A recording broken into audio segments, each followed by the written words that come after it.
Assalamualaikum warahmatullahi wabarakatuh. Jumpa lagi di RM Official, tempatnya para YouTuber pemula.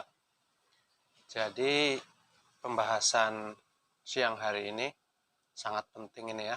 Jadi teman-teman harus simak sampai habis biar teman-teman tahu bagaimana cara kerja atau algoritma YouTube itu bekerja. Saya akan sederhanakan dengan bahasa saya aja ya, nggak usah terlalu ribet. Saya akan memakai bahasa yang bisa dipahami, yang mudah dipahami.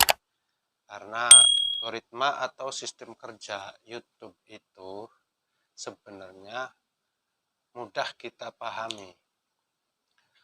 Platform YouTube ini kan cara dengan bahasa saya aja ya. Platform YouTube ini tempat penitipan lah, kita bisa bilang tempat penitipan aja. Misalnya begini, saya mempunyai modal besar, terus saya membuat toko atau minimarket atau supermarket, tapi saya bingung bagaimana saya mau isi toko ini sedangkan tenaga saya terbatas. Oke, dari sini kita sedikit paham ya. Jadi saya punya modal, saya punya tempat usaha, tinggal bagaimana saya mau cari yang mau isi toko saya. Gitu. Misalnya toko kue atau roti atau makanan-makanan ringan ya, snack-snack begitu. Jadi saya cari orang siapapun itu, ya kan, mau tua, mau muda, mau laki-laki, mau perempuan, siapapun yang punya keahlian di bidang membuat kue atau snack-snack yang lain, entah itu kerupuk atau roti basah atau roti kering atau sebagainya. Setelah saya membuat tempat, terus saya mencari orang, sebenarnya saya tidak mencari ya, hanya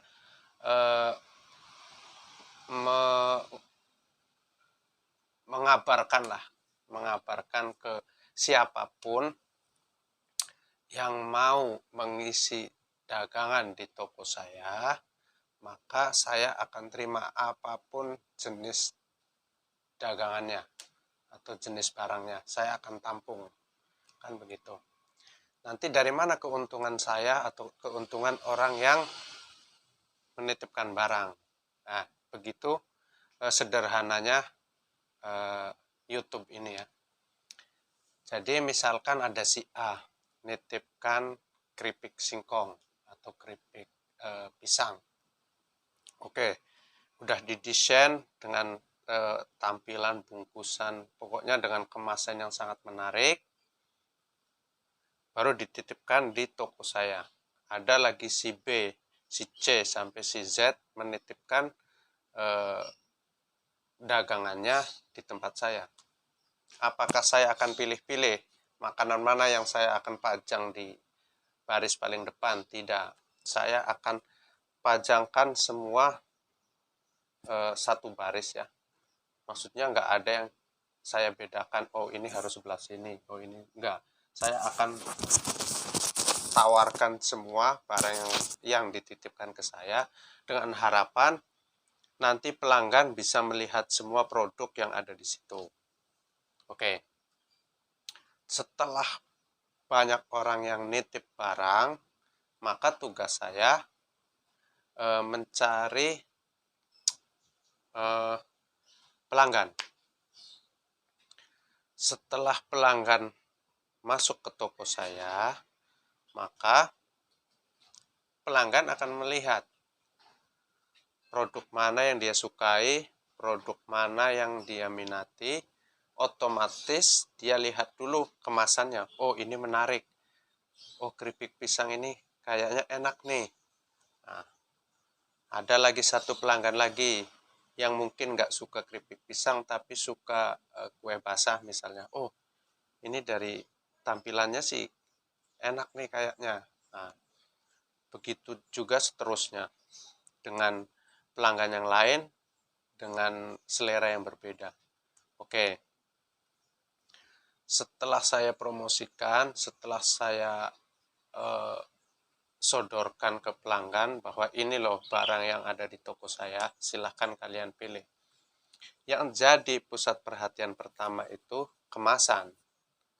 Meskipun nanti kita belum coba nih isinya seperti apa, tapi kemasannya dulu yang pasti dilihat sama pelanggan. Setelah pelanggan melihat kemasan, tertarik, pasti dia beli. Kan begitu logikanya. Cara pemikirannya begitu. Dia beli, setelah dia beli, dia coba, kalau isinya enak, besok dia akan beli lagi. Kalau isinya nggak enak, mungkin dia datang tapi cari produk yang lain. Begitu. Terus, apa hubungannya dengan konten kita? Oke, hubungannya begini. Platform YouTube ini sudah memberikan wadah untuk menampung semua konten-konten yang diupload sama konten kreator. Tugas YouTube hanya menyodorkan konten-konten ini ke pelanggan yang mempunyai, yang biasa melihat YouTube ya, yang mempunyai akun lah untuk nonton YouTube. YouTube ini sodorkan beberapa produk, entah itu makanan apa, semua ada di situ, dengan harapan kan produknya ada yang beli. Terus keuntungannya kita sebagai penampung atau YouTube sebagai platform yang menampung semua produk itu, misalnya ada salah satu produk yang laris, yang laku, otomatis si penitip barang ini kan memberikan fee atau persenan sama kita. Misal keripik pisang dititipkan harga 3.000, lalu saya jual 5.000. Kapan barang ini laku, laris, kencang ya, pembelinya banyak, maka pendapatan saya juga akan bertambah. Misalnya cuman satu produk yang laku atau 2 produk, otomatis nggak sesuai dengan modal yang saya keluarkan untuk bangun bangunan ini atau toko ini. Seandainya banyak yang laris, banyak fee masuk ke saya sebagai pengumpul atau penampung produk, otomatis semakin banyak. Begitu juga YouTube. YouTube kalau produknya banyak yang laku, otomatis pihak yang akan memasukkan iklan itu banyak. Dari situlah si penjual sama si YouTube ini akan berbagi apa? Berbagi penghasilan. Misalnya satu video dihargai dari yang memasukkan iklan misal 1.000. Mungkin untuk YouTube bisa jadi 50%, 50% atau 70%, 30%. Begitu. Terus kuncinya bagaimana biar jualan kita laku? Kuncinya bukan sama YouTube, tapi sama kita, sama si pembuat produk ini. Misalnya saya membuat keripik pisang.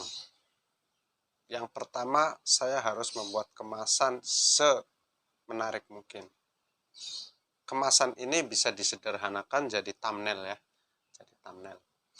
Terus setelah thumbnail ini menarik, otomatis orang mau coba. Ah, ini kayaknya enak nih, menarik. Nah, setelah kemasan dibuka, thumbnail dibuka, otomatis si pelanggan akan menikmati isinya. Rasanya ini bagaimana.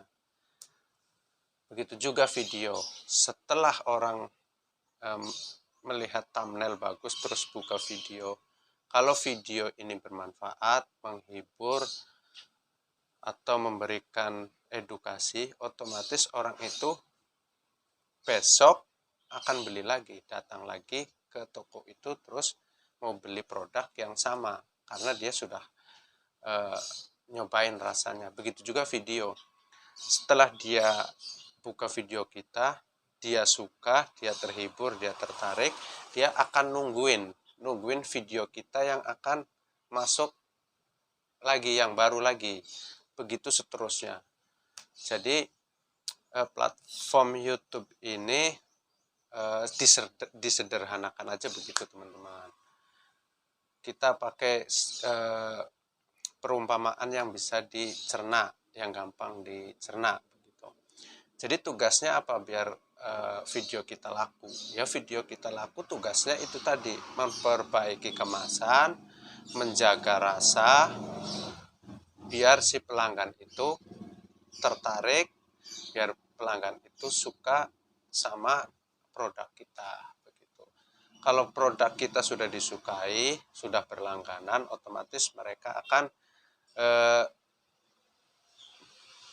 balik lagi ke toko itu, ya bisa peluang besar akan subscribe di channel kita begitu teman-teman. Jadi begitu cara kerja YouTube atau algoritma YouTube itu disederhanakan seperti itu tadi yang sudah saya bicarakan. Jadi kalau teman-teman ada pertanyaan, boleh teman-teman tulis di kolom komentar. Siapa tahu saya bisa jawab dengan kemampuan saya yang terbatas. Kalau saya mampu jawab, saya akan jawab. Kalau nggak mampu jawab, mungkin teman-teman bisa tanyakan ke konten kreator yang lebih senior. Begitu saja teman-teman. Sampai di sini. Wassalamualaikum warahmatullahi wabarakatuh.